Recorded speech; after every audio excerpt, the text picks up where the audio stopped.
Were you offended by some of the elements of the Paris Olympics opening ceremony? What did it mean, and what should be our response? Hi, I'm Rex Rogers, and this is episode number 162 of Discerning What is Best, a podcast applying unchanging biblical principles in a rapidly changing world and a Christian worldview to current issues and everyday life. To say the opening ceremony, July 26, 2024, the Paris Olympics was controversial would be an understatement. Indeed, since the typically long and over-the-top ceremony took place on and around the Seine River running through Paris, social media has been on fire, jousting about whether the opening was sacrilegious and loathsome, or historic and artistic, or an attack on Christianity, or just an expression of French culture, creativity, and genius, or simply pagan ignorance. In case you did not watch or do not know what I'm talking about, the issue for the most part focuses upon a presentation near the beginning of the ceremony of what appeared to be a depiction of Leonardo da Vinci's painting of the Last Supper. The scene in question featured a line of drag performers posing shoulder to shoulder on a Parisian bridge before turning the bridge into a fashion-forward catwalk. Later, those same queens celebrated over a meal, where the dish was revealed to be a nearly nude man painted blue. In this parody, the Christ figure was an obese woman making a heart symbol with her hands, surrounded by a rainbow coalition of drag queens, bearded ladies, and other perversions. So this portrayal included drag performers, a child, and a mostly naked, blue-painted, bearded man, said to be a representation of the mythological Greek god Dionysius, the god of wine, freedom, intoxication, and ecstasy, or as he was later known among the Romans, Bacchus, from which we get our word bacchanalia, meaning a wild, orgiastic party or celebration.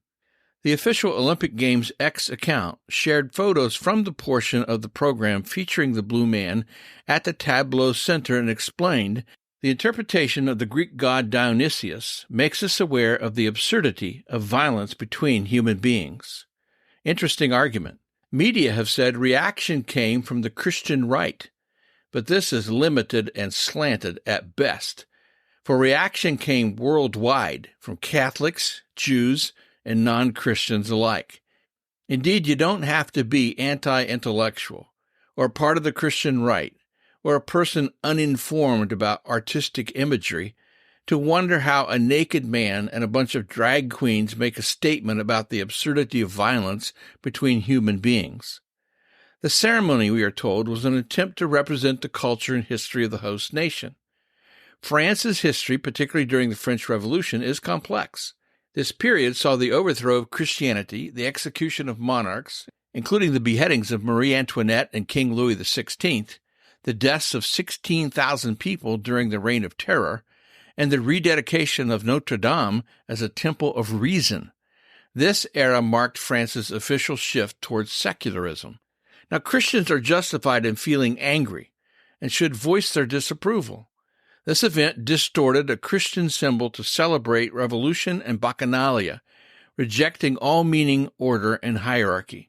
This is ultimately a form of spiritual warfare. We battle not against flesh and blood, but against rulers and principalities.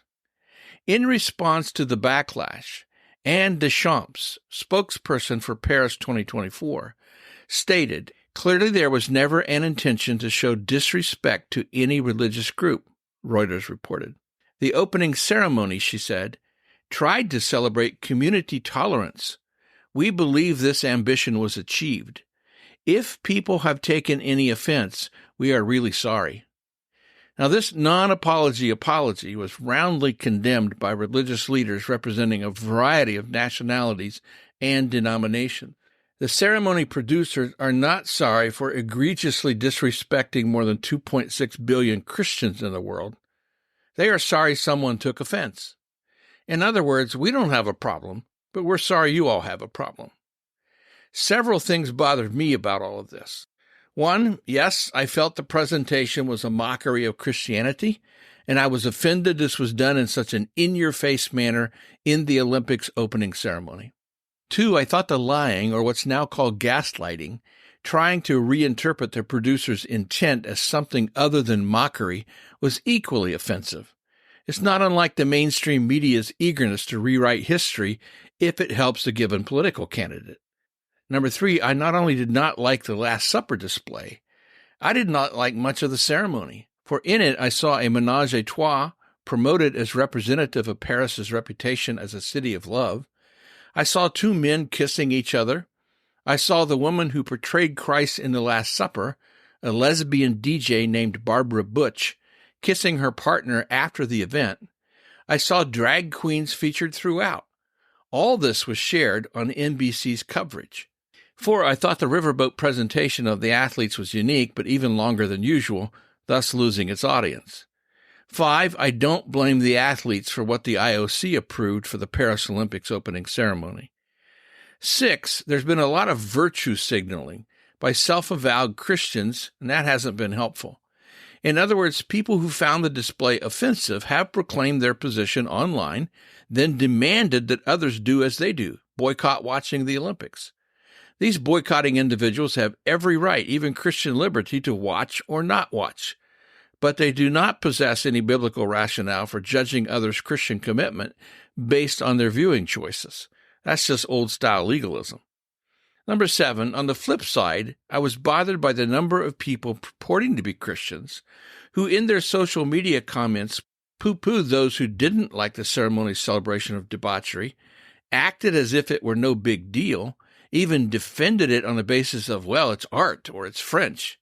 Yes, that's true, but that does not mean it's good art or that this represents all of what it means to be French, nor certainly what is best about being French. Now, here's some perspectives. Number 1, Olympics opening ceremonies are rarely anything but a celebration of what's called culture, but in actuality is pagan religion. I have especially strong recollections of this from the 1994 Winter Games in Lillehammer, Norway, and the 1998 Winter Games in Nagano, Japan, wherein the opening ceremonies were one long presentation of polytheistic religion. So while what Paris did was objectionable post-Christian wokeism, it was not surprising or new.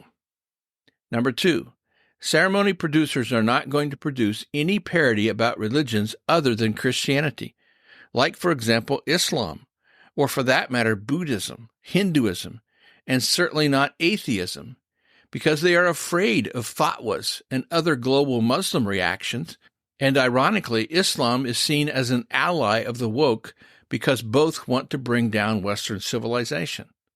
Number 3, I've wondered about some here in the U.S. who seem to be reacting as if this degenerate display was somehow a new level of public offensiveness. If that is what they think, where have they been? For a few years now, we've had so-called drag queen story hours scheduled at public libraries wherein men dressed as women dance suggestively in front of kindergarten-aged children.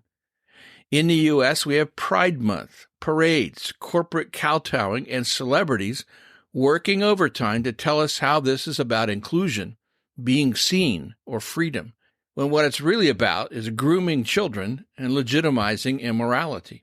In the U.S., especially under the Biden administration, we have had men masquerading as women in the U.S. military, wearing uniforms, officers in charge of troops, who are symbols not of military preparedness, but ideological wokeism.